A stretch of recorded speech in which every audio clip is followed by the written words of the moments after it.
Hey there guys, Mr. Short Hitter here. You don't look like a short hitter to me. Have you ever thought about your dispersion? Not on a full shot, but on a pitch shot. I think this is going to be one of the things that's going to really help my game coming up in some tournaments. May not get it down by the qualifier, but I think over the course of the year, this is going to put me on another level. I think it's going to take the guesswork out of some pitch shots. You know, this is going to be a good starting point. Going to have to be adjusted based on the greens you're playing, how fast they are, whether they're firm, but just having a simple basic pitch shot. So my first basic pitch shot, I feel like I'm going here, probably going a little further, but I'm going about right here and going through. So we always want to obviously know our carry distance, but it's going to really be affected by the firmness of the green. So I think an easier thing to do is just going to be look at the total distance. If I just take it back there,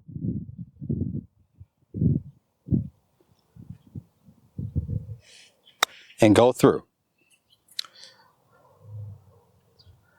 So we're going to be affected by whether we're uphill, whether we're downhill, but getting a basic little pitch shot distance with each club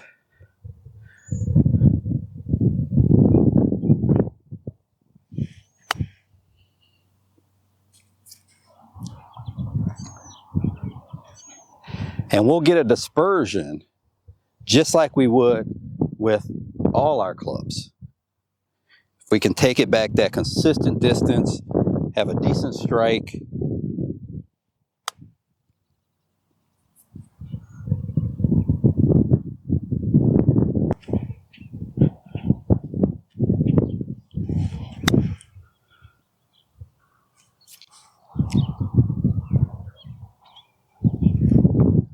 this green here is a little soft.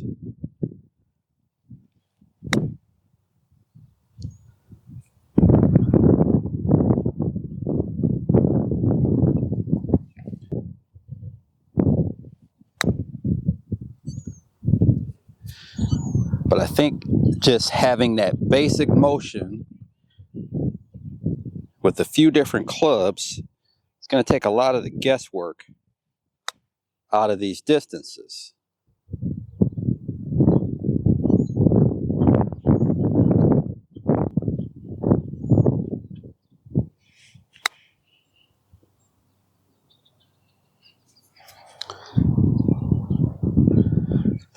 Okay, 27.6 yards. So then I would do the same thing with the 54-degree wedge, and we're going to notice a difference. And let's see how big that difference is. From this instance, it's going to be more if I'm carrying something, carrying a bunker, carrying some rough, because most likely from here I'd probably still hit my 5 hybrid. But if we have a steep elevation, there are situations to where we would have to obviously pitch a golf ball. So the same motion, and we're going to see the dispersion of this 54.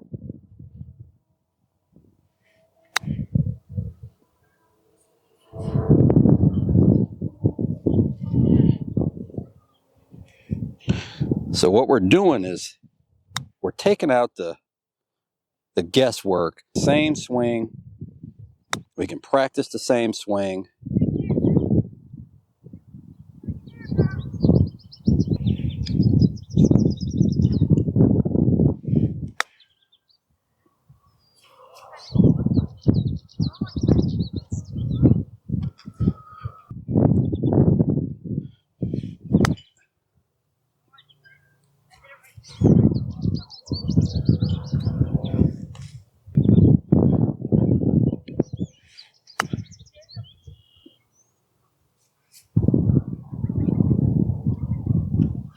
You can do this with any club in your bag. I also did it with a pitching wedge before. I was hitting a 50 and I was uphill and I was hitting it short. I switched to pitching wedge, and the pitching wedge was the perfect club. But I'm going to switch to a 58 degree here, and we'll talk about the differences amongst the three. Let's hit a few with the 50, or I'll just hit a few with the 58.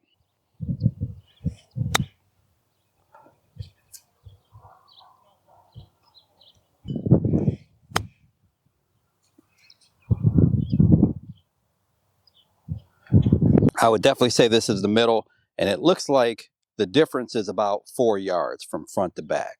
So our dispersion on really with all three of these clubs was about 4 yards. Longest one with the 50-degree wedge was 28 yards. The 54-degree wedge was 4 yards short of that, so 24 yards. And then the 58-degree wedge was 5 yards short of that. So 19 yards. So if we wanted to simplify it for now until I got it really down, we'd say 28, 24, and 20. And let's go see how it works on the course. Even though it's evening time, course is way too busy, so I'm on this practice green and we're going to pick a few random spots and see what we can do.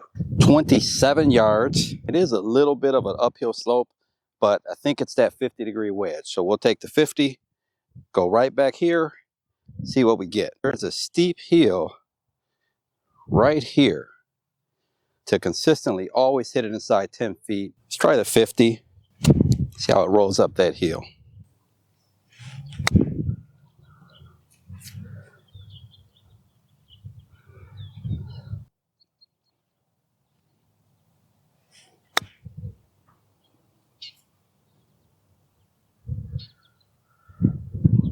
Okay, it looks like 50 was the right club.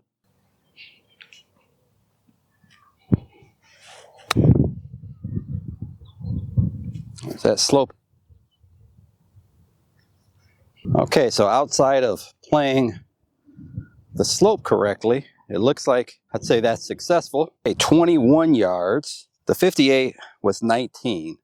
So that would leave us a little bit kind of in between.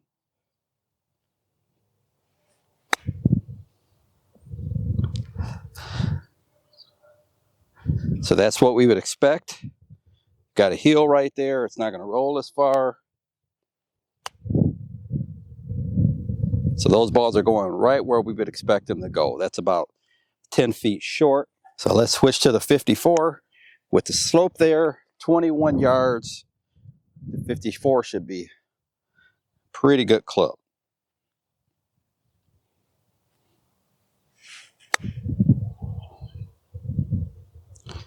We still have to hit it well, but that was a miss hit with the 54 and it still almost got to that flag. So that would be on the short end of that dispersion. Okay, so we can see that that heel is really affecting the rollout. So we had to take that into account.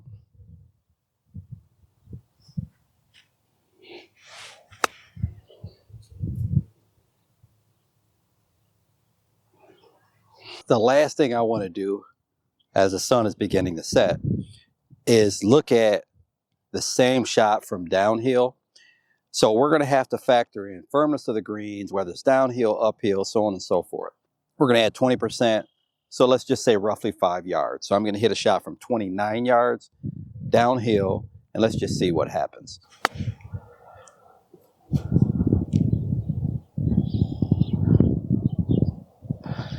All right, guys, there is a slope on the screen. I got to get this ball on the right side of that slope.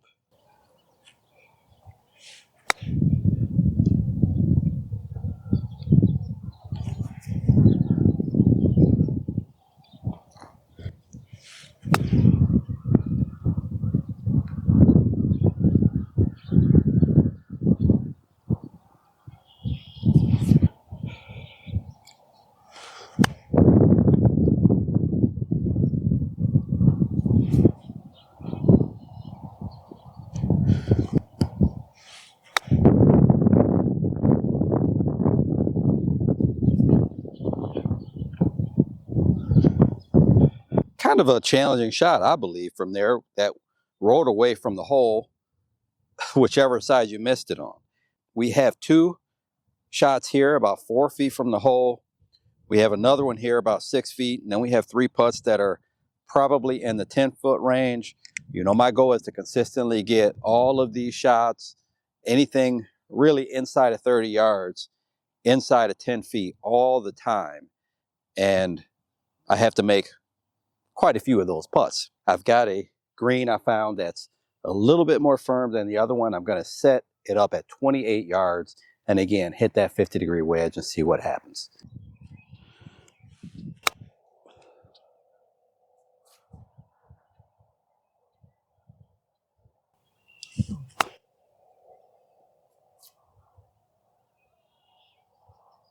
Roll it out a little bit further that time.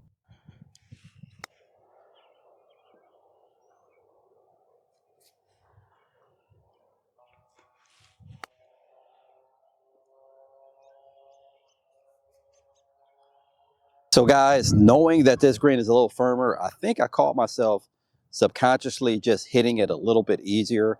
So I think with this firmer surface, instead of 28 yards, I'd be looking more like 32 yards for that same shot. And this is flat where the other one was a little bit uphill. So just kind of keep that in mind when you're working on the shot. Give it a try. If it's something that works for you, let me know down in the comment section.